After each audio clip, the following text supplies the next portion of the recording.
Vamos a orar un momento para poder iniciar nuestro estudio de hoy. Padre, te damos gracias por darnos la oportunidad, el privilegio de acercarnos a tu palabra como congregación, esperando de ti tu instrucción también, Señor, que tu Espíritu aplique a nuestra vida, a nuestro corazón, también tu palabra, que podamos reaccionar frente a ella, que es lo más importante, y buscar tu rostro en oración, como nos enseña esta oración modelo que tú dejaste para todos los tiempos. Guíanos, Padre, por tu Espíritu, en el nombre de Jesús. Amén. Entre más observamos la oración del Padre Nuestro, más vamos encontrando ciertas distinciones propias de la oración y también características singulares. La manera en que el Señor ordenó la oración nos enseña mucho. Nosotros hemos visto ya durante creo que un mes y medio aproximadamente este texto específico de Lucas capítulo 11 versículos 1 al 4. Vimos primeramente un vistazo general, introductorio, la razón por la cual el Señor enseñó, que tenía que ver con que los discípulos lo vieron orando, entonces le pidieron que les enseñara a orar también. Ahora, la singularidad es que Jesús oraba de una manera particular llamándole a Dios Padre, y como dijimos en el contexto judío eso no era propio, no era natural en ellos orar de esa manera. La intimidad de relación con el Padre que tenía él obviamente era única, sin embargo, le dijo a sus discípulos, ustedes también tienen que orar así. Y comienza en una escala bien interesante. Si lo vemos a través de peldaños de una escala, nos ayuda también a visualizarlo mejor esto.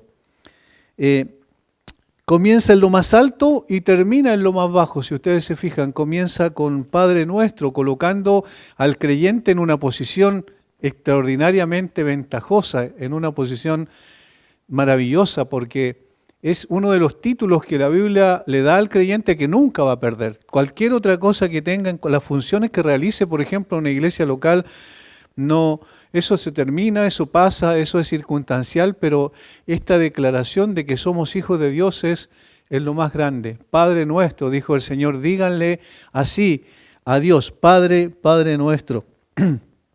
La calificación de hijo, entonces, es también singular. Mirad cuál amor nos ha dado el Padre, dijo Juan en su primera carta, capítulo 3, versículo 1, mirad cuál amor nos ha dado el Padre para que seamos llamados hijos de Dios. Eso es extraordinariamente importante al catalogarnos de esa manera. De esta forma el Señor nos enseña a elevar nuestra mirada más allá de la tierra, a lo alto, a lo sublime, a lo santo, al mismo Dios, a poder considerar que Él es nuestro Padre y tenemos una relación de hijos respecto a su grandeza y siendo tan sublime, no obstante, nos declara hijos a nosotros. Lo segundo, bajamos un escalón más y nos concebimos como adoradores. Dice, santificado sea tu nombre. Y como vimos en esa ocasión, cuando hablamos de esta petición, el Señor está diciendo que su nombre sea honrado a través de nuestra vida, al concebirlo como lo que es, un Dios absolutamente santo. Y nosotros nos ponemos entonces en la posición de adoradores al ver su gloria a través de las Escrituras, a conocerlo íntimamente y ver también cómo Él es digno de que sus hijos puedan vivir de tal forma que su nombre sea exaltado, sea glorificado. No obstante, fíjense en lo interesante, este segundo escalón es más bajo que lo anterior. ¿Por qué? Porque el ser hijo de Dios es mucho más alto que el ser adoradores de Dios. Les voy a colocar un ejemplo. Los ángeles, por ejemplo, en el cielo, ¿cómo se describen en la Biblia? Como adoradores. Isaías capítulo 6 dice que volaban, ¿cierto?, en torno al trono de Dios y proclamaban santo, santo, santo Jehová de los ejércitos. Esta declaración de los ángeles los muestra como adoradores, pero los ángeles no son hijos de Dios. ¿Entienden la diferencia? Es decir, el hecho de que los creyentes en la tierra seamos hijos de Dios es mucho más alto, ese título y esa posición, que ser adoradores de Dios. Nosotros igualmente somos adoradores de Dios en la tierra, pero es un escalón más bajo desde el punto de vista de lo sublime. Por tanto, nosotros entendemos que estamos en una posición particularmente ventajosa al ser llamados hijos de Dios. Los ángeles no pueden decir que, como nosotros, ¿cierto? Abba Padre, porque no son hijos de Dios en ese sentido, sino que son criaturas de Dios, altas, más altas que nosotros, con más poder y muchas otras cosas, sin embargo, no como hijos de Dios, son adoradores de Dios.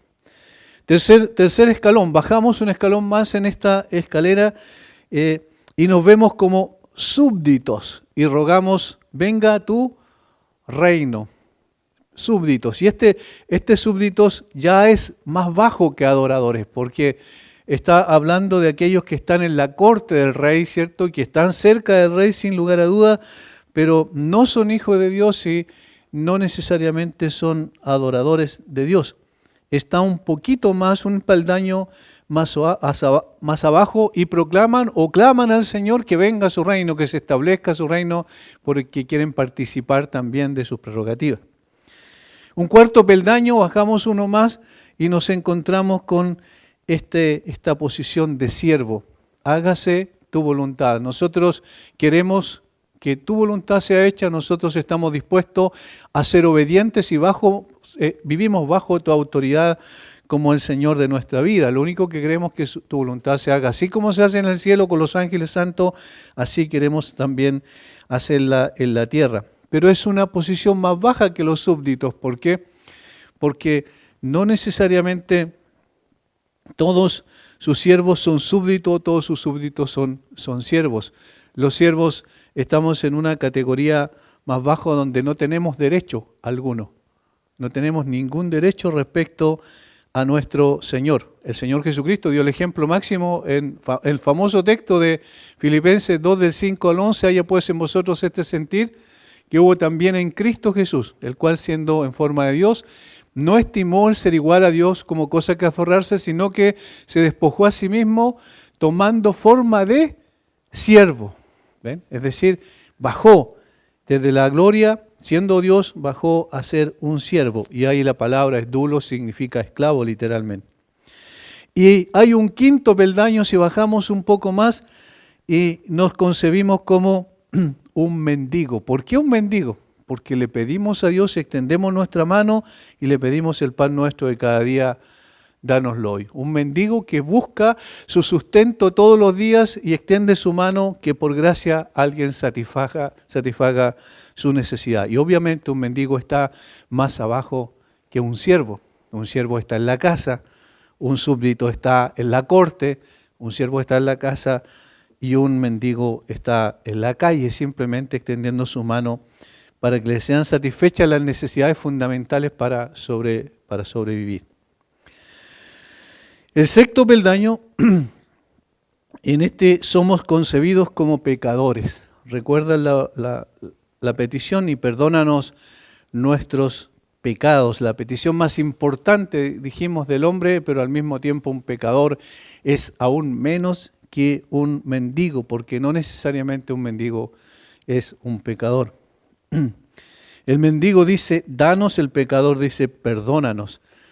Ninguna palabra se adecua mejor a nuestros labios indignos que la oración, perdónanos.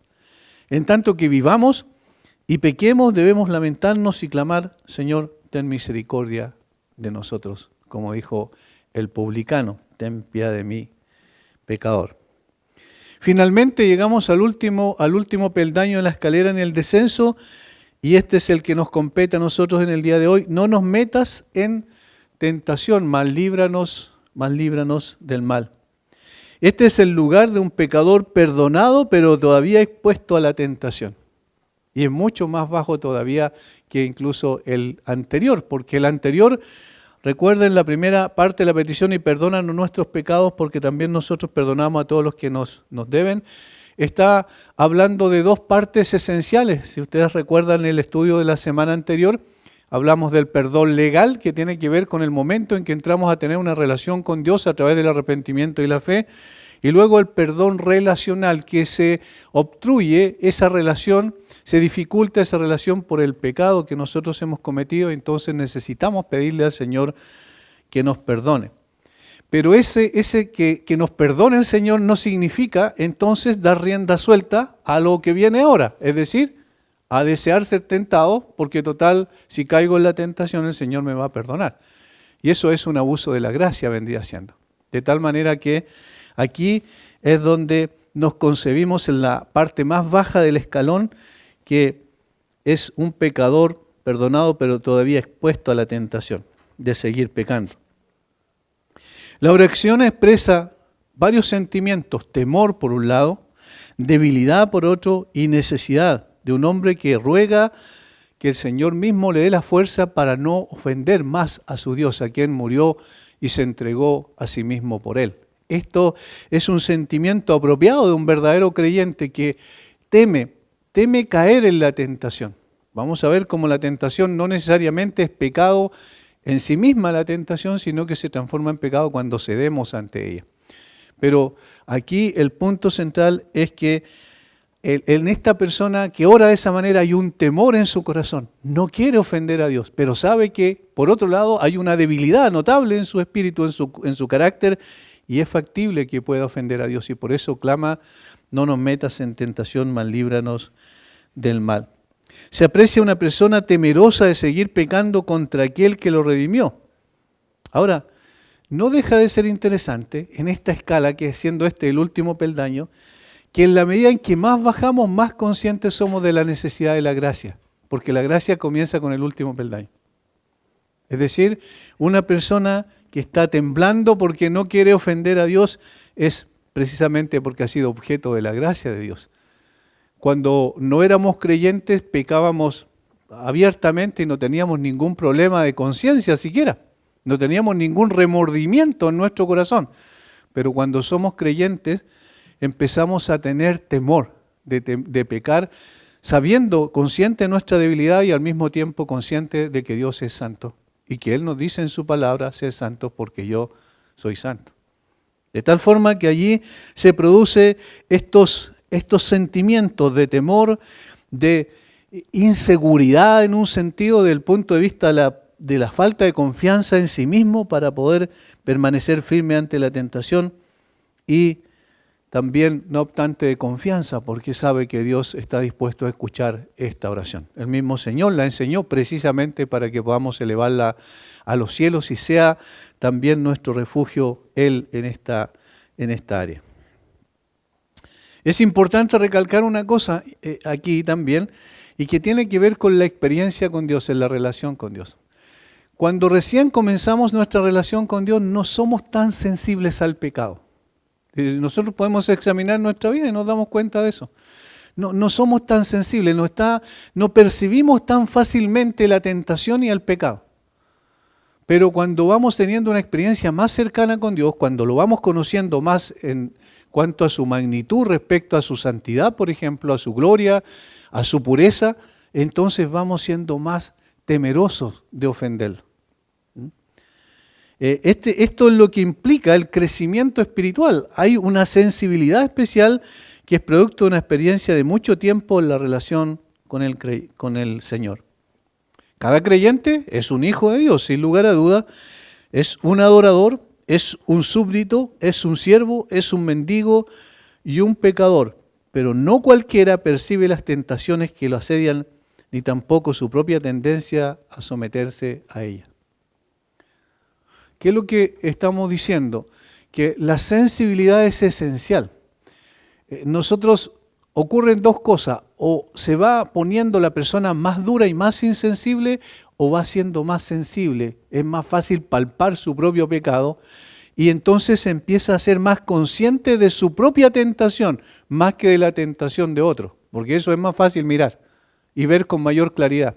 Siempre tenemos mejor vista para ver el pecado de otras personas y tenemos una vista corta para ver nuestro propio pecado. Eso siempre va a ser así porque somos orgullosos, somos egocéntricos y siempre entendemos que prácticamente todo el mundo gira alrededor nuestro.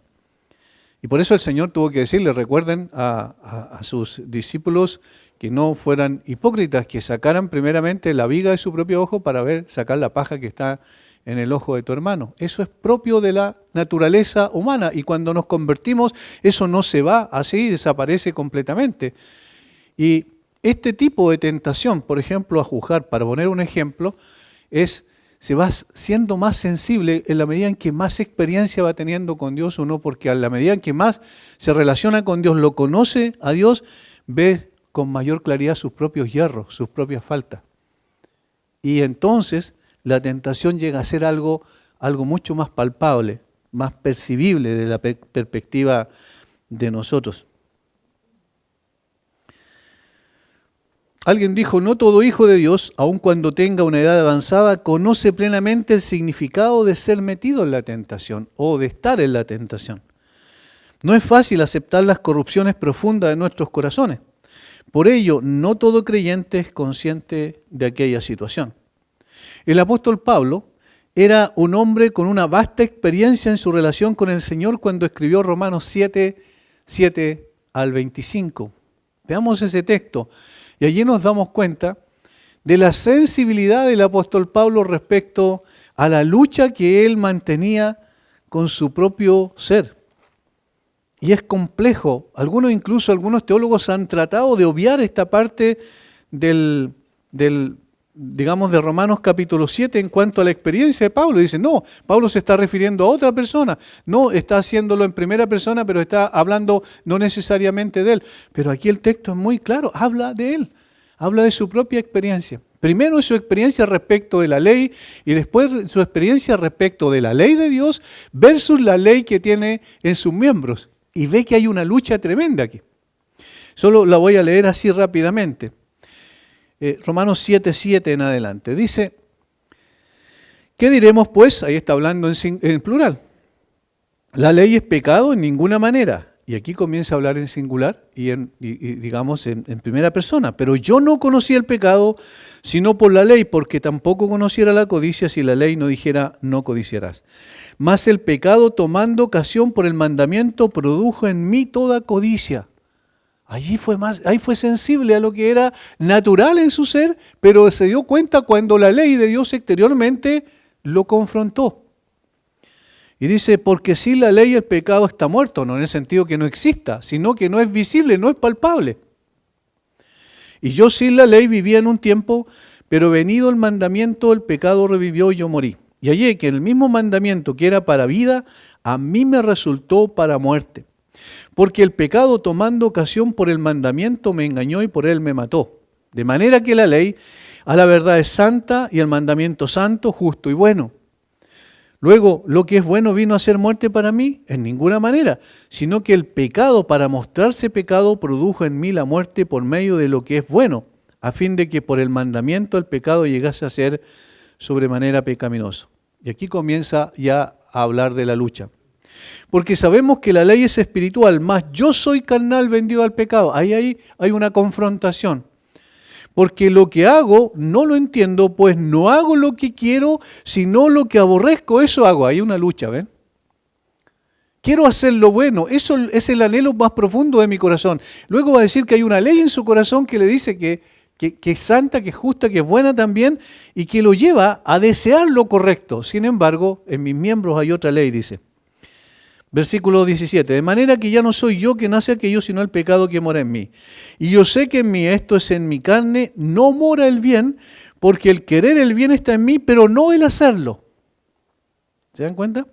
Porque no hago el bien que quiero, sino el mal que no quiero, eso hago. Y si hago lo que no quiero, ya no lo hago yo, sino el pecado que mora en mí. Así que, queriendo yo hacer el bien, hallo esta ley, que el mal está en mí. Porque según el hombre interior me deleito en la ley de Dios, pero veo otra ley en mis miembros que se rebela contra la ley de mi mente y que me lleva cautivo a la ley del pecado que está en mis miembros. Y entonces concluye con esta extraordinaria expresión de desesperación. Dice, miserable de mí, ¿quién me librará de este cuerpo de muerte? Ahí hay un hombre sensible, ¿se fijan?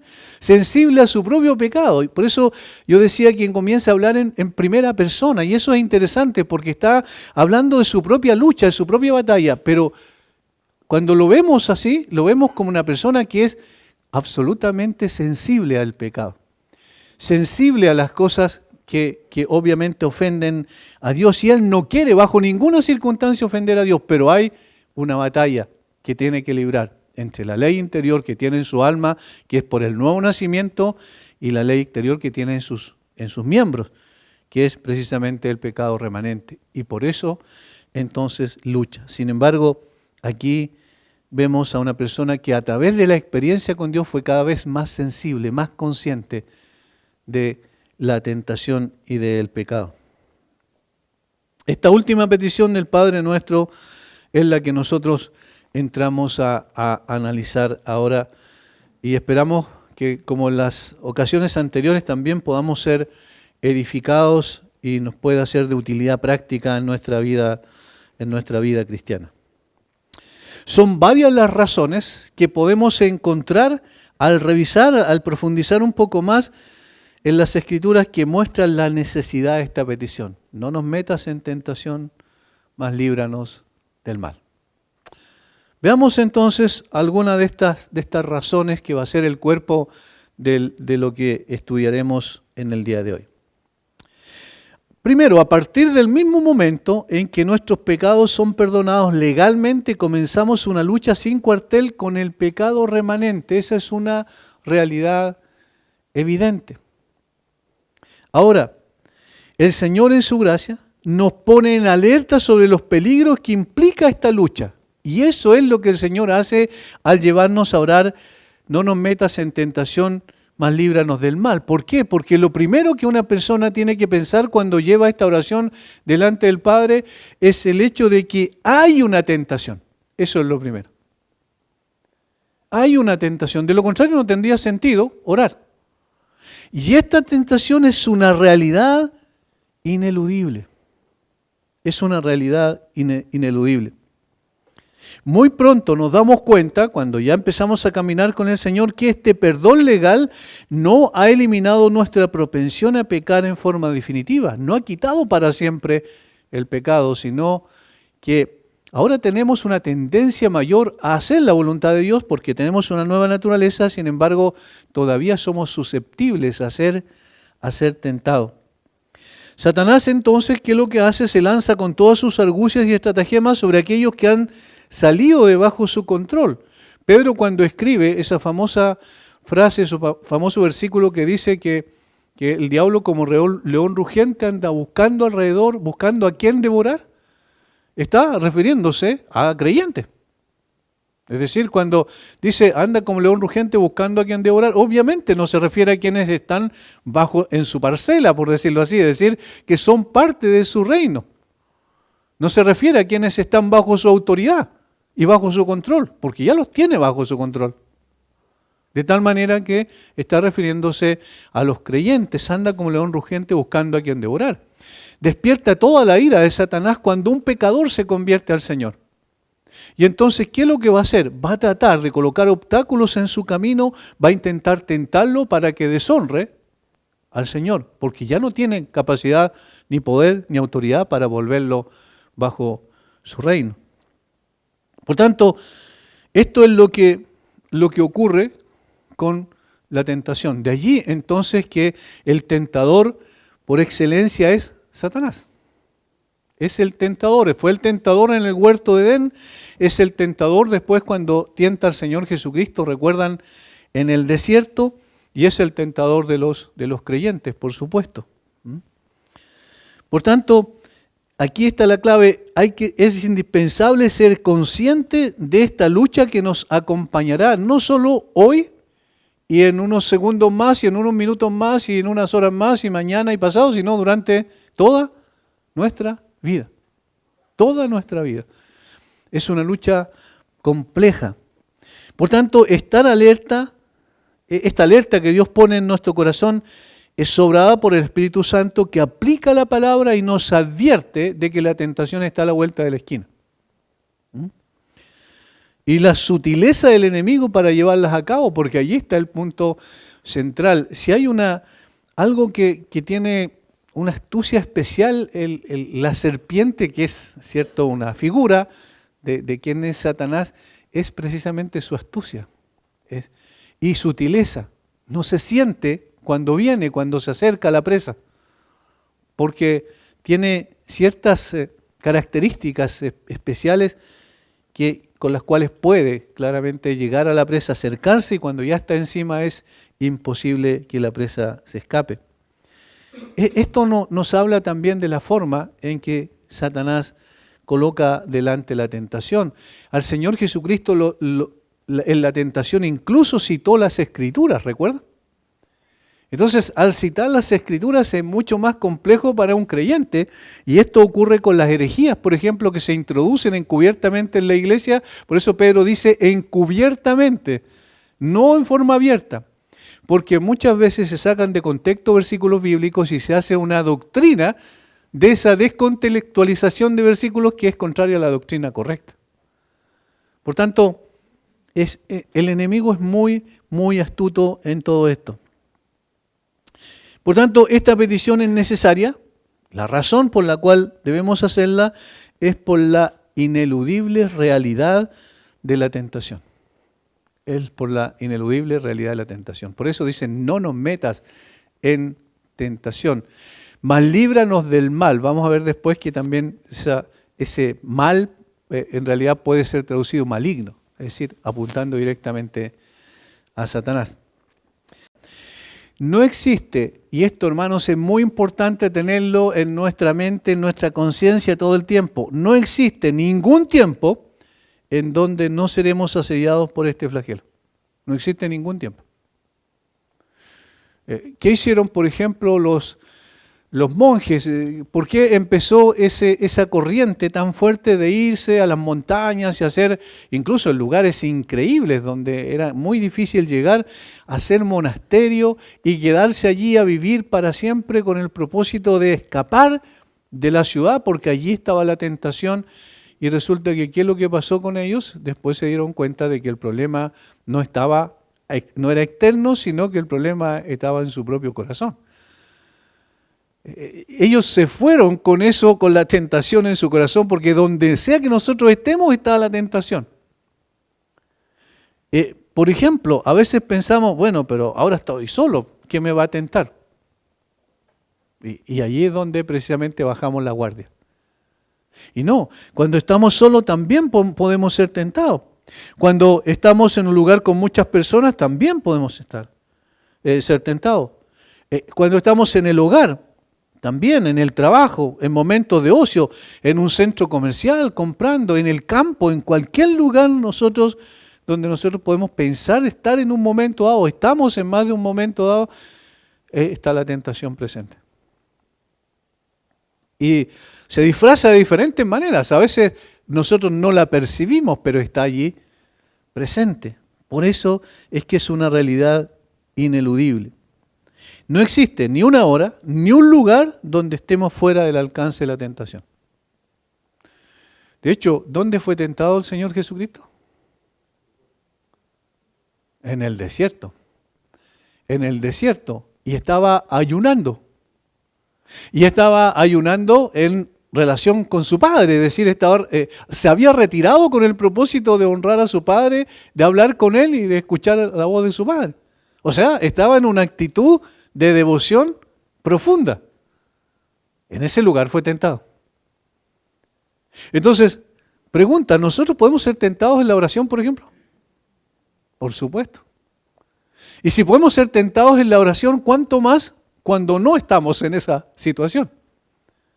Por eso es una situación bien compleja, y el Señor, conociendo nuestra naturaleza y conociendo también nuestra lucha en este sentido, nos lleva a esta oración, a esta petición específica. Y no nos metas en tentación, mas líbranos del mal. Es muy importante que tengamos claridad respecto de eso. Ahora, aquí es necesario aclarar algo. Aquí dice, no nos metas en tentación, y parece como si el Señor fuera el que nos tentara. Porque está orando al Padre, está diciendo, Padre, no nos metas en tentación. ¿Pero cómo? ¿Será posible eso? Bueno, Santiago 1.13 aclara el punto, y por eso es tan importante examinar los textos cuando parece que se contradicen entre sí. Cuando parece que un principio viola otro principio. Necesitamos ir a ver el texto y darnos cuenta de que en realidad cuando aquí está diciendo no nos metas en tentación, no está sugiriendo que Dios es el que tienta. ¿Cómo lo sabemos? Porque la Biblia interpreta la Biblia y Santiago 1.13 dice, cuando alguno es tentado, no diga que es tentado de parte de Dios, porque Dios no puede ser tentado por el mal, ni Él tienta a nadie. Ni Él tienta a nadie.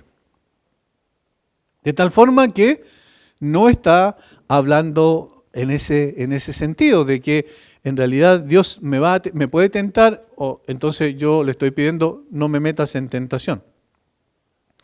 Yo quiero que vayamos a otro texto, que noten cómo aparece nuevamente la palabra, pero aquí en un contexto diferente, en 1 Corintios, después lo vamos a examinar con más en detalle porque lo vamos a tocar nuevamente. 1 Corintios 10, versículo 13.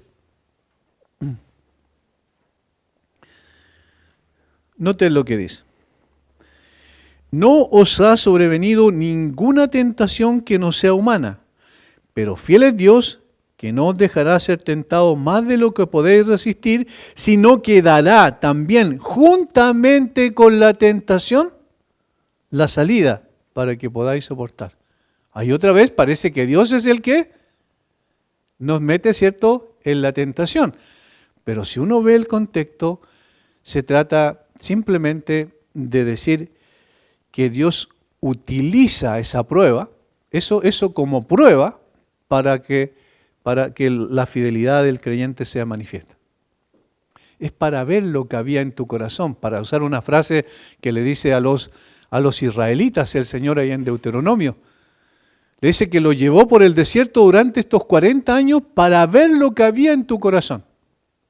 Si efectivamente me eras fiel, si efectivamente me seguías porque por amor y te sometías a mí por esa causa, es decir, para ver la fidelidad del corazón humano. Por tanto, vamos a ver después que la palabra tentación no necesariamente tiene una connotación de por sí intrínsecamente mala, sino que tiene algunas cosas que necesitamos entender respecto de la razón por la cual el Señor, y aquí uso la palabra correcta, permite que seamos tentados. Entonces, Dios permite que las personas sufran tentación en el sentido de probar su fidelidad. Esta petición, entonces, expresa la conciencia del discípulo de su necesidad de la ayuda de Dios para evitar la tentación excesiva y soportar toda tentación y no caer en el pecado. Dije, la tentación no es pecado, pero el ceder a la tentación es pecado. ¿Ya? Tengamos en cuenta eso, porque el Señor obviamente no pecó, pero dice la Biblia que fue tentado, pero no pecó. Por tanto, esto es lo primero, oramos así por la realidad de la tentación. Necesitamos estar constantemente vigilantes para no caer, para no ceder a la misma.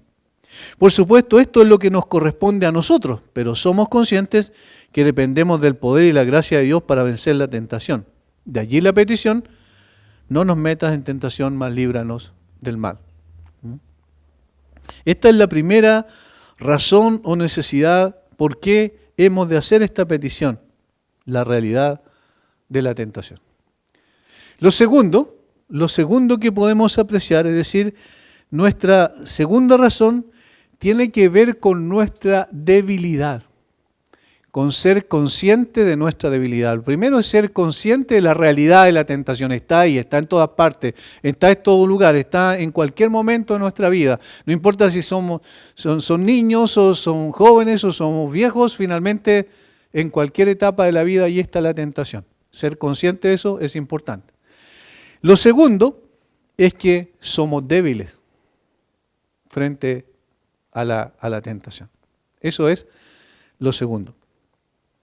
Y es el sentimiento de temor a caer en la tentación. En la primera reconocemos que existe una realidad ineludible que es la tentación. En la segunda razón experimentamos el temor de caer en ellas. ¿Por qué? Porque sabemos que no somos suficientes en nosotros mismos. Sabemos que nuestras fuerzas no son tan grandes como para poder soportar. Sabemos que si nos aprietan un poco, vamos a ceder. Y esto es muy importante que lo tengamos claro también. Hay personas que dicen, no, mi fe es fuerte, mi fe es firme, yo no voy a caer en eso. Esa persona es la más probable que caiga en eso. La autosuficiencia, la autoconfianza. Por eso el Señor le dijo a Pablo, bástate mi gracia porque mi poder se perfecciona. ¿Dónde? En tu debilidad. Cuando somos conscientes de nuestra debilidad, allí entonces estamos en condiciones de clamar al Señor y decir, Señor, no nos metas en tentación, mas líbranos del mal.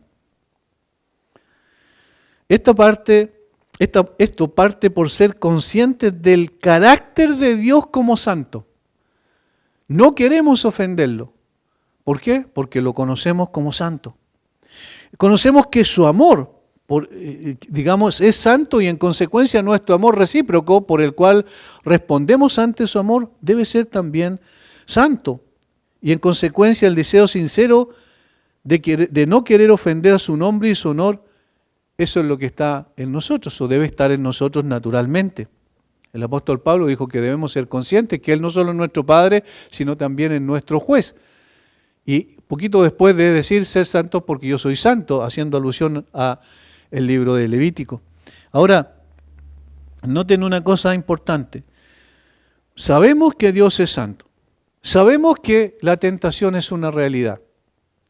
Y entonces no queremos, tenemos el deseo de no ofender al Señor. Pero sin embargo, somos conscientes de nuestra propia propensión a ceder ante la tentación. Entonces, estos 4 elementos se unen para que yo entonces diga, Señor, no me metas en tentación, si lo hacemos en singular, ¿cierto? Y líbrame del mal. Porque estoy muy cerca de poder ofenderte. Es como si dijéramos a Dios, oh Dios mío, guárdame de este horrendo mal, llévame, te lo ruego, donde tú quieras, inclusive a través del valle de sombra de muerte, pero no me metas en tentación para que no caiga y te deshonre. Eso tiene que estar en el corazón del que ora de esta manera. No quiero deshonrar al Señor. Alguien contó una historia de un minero en un país de Europa que un creyente, que él estaba asediado por la tentación a tal punto que llegó un momento a decirle, Señor, que prefiero que me lleves por medio de la muerte antes de deshonrarte. Ese es el sentido. Y de hecho, bien trágica la situación, porque en efecto esa persona murió al poco tiempo. El Señor respondió a esa oración. ¿Qué es lo que implica entonces esto? Que es tanto el deseo y el anhelo de no ofender a Dios y soy tan consciente de mi debilidad que puedo fácilmente ofender a Dios que incluso estoy dispuesto a pedirle al Señor que me lleve antes de ceder ante la tentación. Ese es el carácter de una persona que no piensa en sí mismo ni en su bienestar, sino que piensa en el honor de Dios como principal en su vida.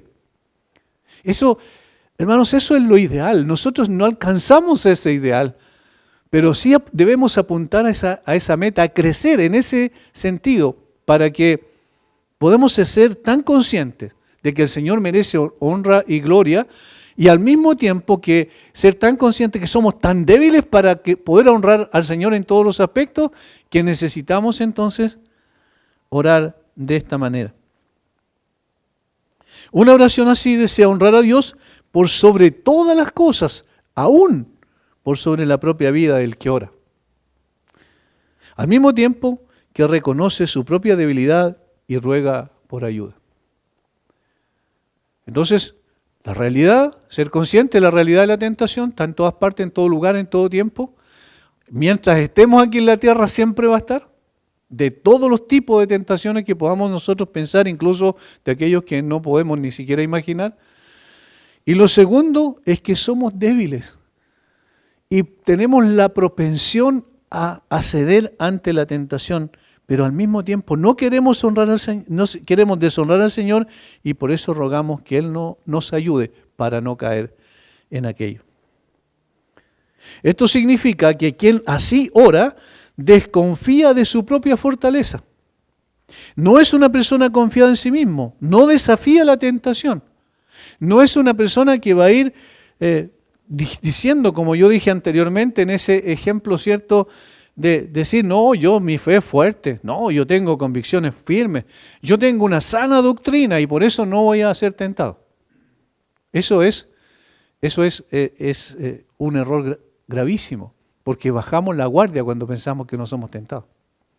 Es como un boxeador que está en el ring y cree que su enemigo está, o su adversario, quiero decir, ya no tiene capacidad de dañarlo, entonces baja los brazos y empieza casi a burlarse, ¿cierto? Porque no le va a hacer daño. Bueno, eso es lo que quiere Satanás, que bajemos la guardia en términos espirituales precisamente para venir con la tentación. No es una persona confiada en sí mismo el que ora así. Al contrario, no desea contender con ella. No busca el conflicto porque conoce su debilidad. Conoce su debilidad. Se aparta de toda tentación.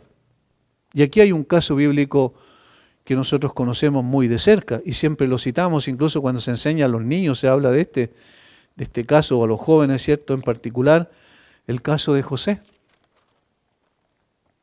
José es un caso emblemático en este sentido, ilustra adecuadamente lo que estamos diciendo. Él no buscó meterse en el lío que se metió. Él no buscó ser tentado. Él no hizo nada para ser tentado, pero fue tentado. Génesis capítulo 39, versículo 7 en adelante. Recordemos, refresquemos esta historia en nuestra memoria porque nos ayuda a poder reforzar este punto. Aconteció después de esto que la mujer de su amo puso sus ojos en José y dijo, duerme conmigo. Ahí estaba la tentación.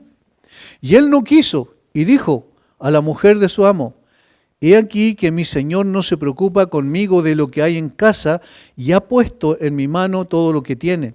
No hay otro mayor que yo en esta casa y ninguna cosa me ha reservado sino a ti, por cuanto tú eres su mujer. ¿Cómo pues haría yo este grande mal y pecaría contra Dios? Y él contestó correctamente, él contestó teológicamente en forma adecuada. Pero, ojo con esto, si no hubiera un versículo más adelante lo que nos relata que hizo José cuando la mujer insistió en tentarlo. Si José no hubiese arrancado, huido de esa situación, no hubiese servido nada toda su exposición teológica anterior. A ver si me entienden. Él dijo lo correcto allí, donde dice, ¿cómo pues haría yo este gran de mal y pecaría contra Dios? Tenía un temor a Dios, no quería deshonrar a su Dios. ¿Ves? Es el deseo natural de un creyente. Pero más adelante dice, hablando ella a José cada día y no escuchándola a él para acostarse al lado de ella, es decir, la rechazó permanentemente por un tiempo indefinido, no sabemos cuánto, pero aparentemente fue muy insistente. Aconteció que entró él un día en casa para hacer su oficio y no había nadie en la casa allí.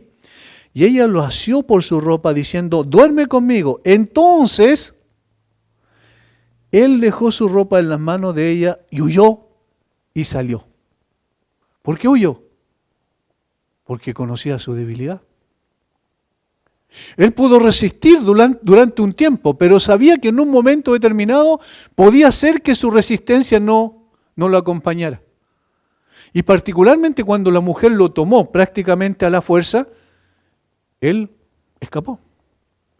Y el huir de esa tentación le trajo consigo ciertas complicaciones mayores porque finalmente fue puesto en la cárcel, bien sabemos, injustamente. Sin embargo, la acción que él realizó era consecuente con la teología que él expresó. ¿Qué quiero decir con eso?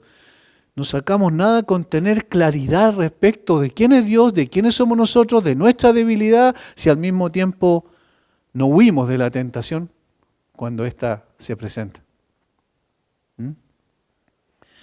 El reconocimiento de su gran debilidad como hombre que enfrentó, ¿cierto?, esta tentación, que no la buscó, huyó de ella porque temía caer en la misma. Esto es lo que nosotros tenemos que hacer, porque aquí hay una parte que tiene que ver con la oración, pero otra parte que tiene que ver con la obediencia. Danos hoy el pan de cada día. Esa es la oración, pero el trabajar es la obediencia. Es decir, Dios nos da el pan a través de nuestro trabajo. No nos metas en tentación, mas líbranos del mal. Pero Dios me va a dar la fuerza, pero yo tengo que determinar no caer en la tentación.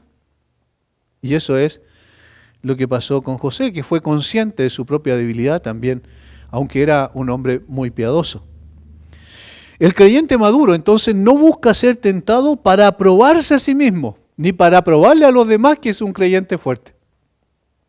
Porque el recuerdo de su propia debilidad, de sus derrotas en el pasado, de sus promesas incumplidas, de sus resoluciones hechas pedazos, mirando retrospectivamente su pasado, lo conducen a orar para no ser tentado nuevamente. Es decir, sus propias experiencias de fracaso las transforma en algo positivo, porque sabe que él es una persona débil y que puede ser tentado en cualquier circunstancia porque ya su experiencia en el pasado le mostró que era débil y que podía caer. Y que a pesar de sus grandes resoluciones y a pesar de su extraordinario conocimiento escritural y a pesar de todas sus cualidades piadosas, no obstante, está todavía capacitado para ceder a la tentación. Entonces, esta persona ora de esta manera y no se atreve a confiar otra vez en sí mismo. No quiere una lucha con Satanás, ni tampoco con el mundo.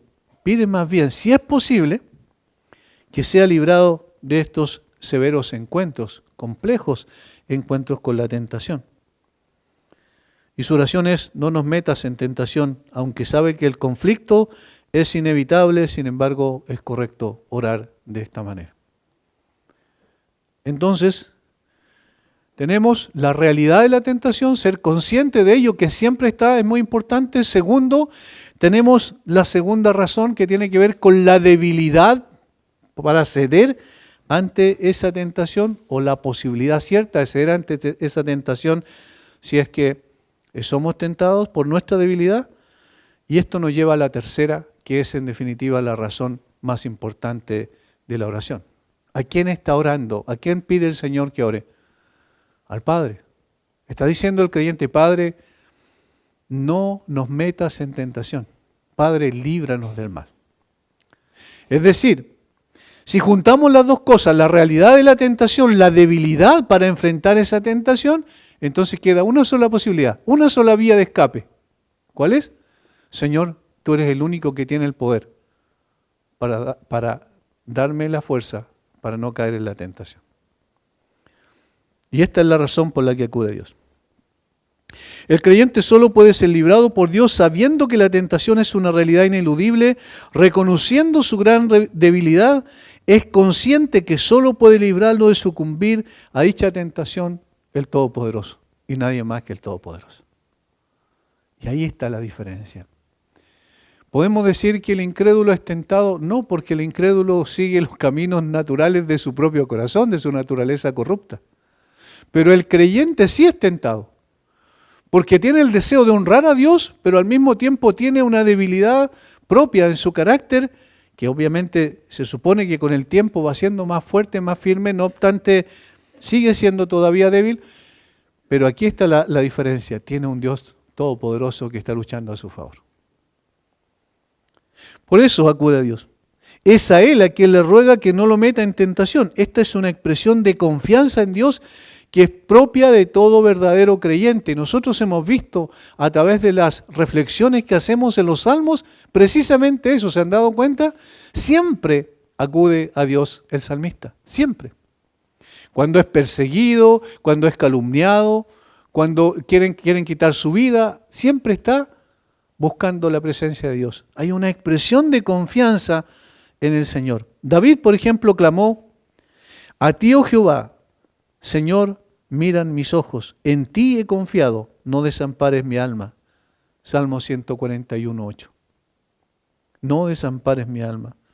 Jesús hizo una petición similar por los suyos en su oración sumo sacerdotal de Juan capítulo 17, versículo 15, donde pidió por los creyentes que los guarde del mal. El Señor estaba consciente de que el creyente se iba a mover en una esfera de maldad, que es el mundo.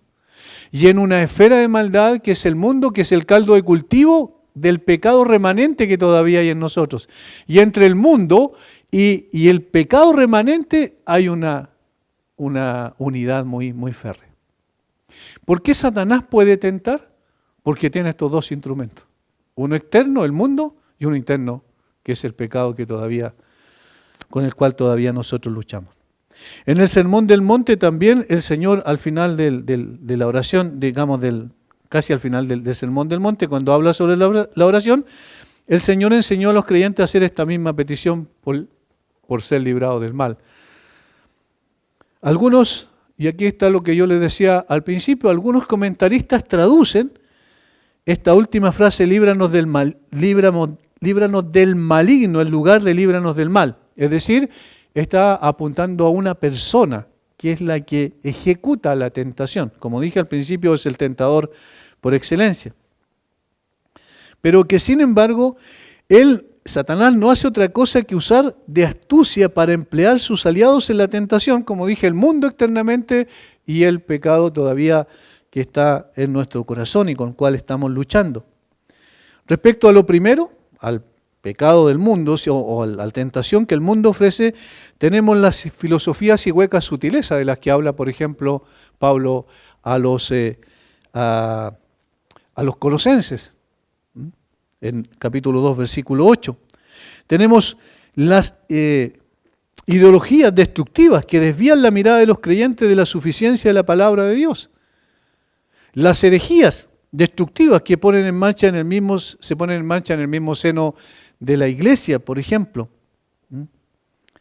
Todas estas cosas las tenemos claramente en la Biblia. Por ejemplo, respecto a las herejías que entran encubiertamente a la iglesia, está Pedro que nos habla de ello y nos habla también Judas en su epístola universal.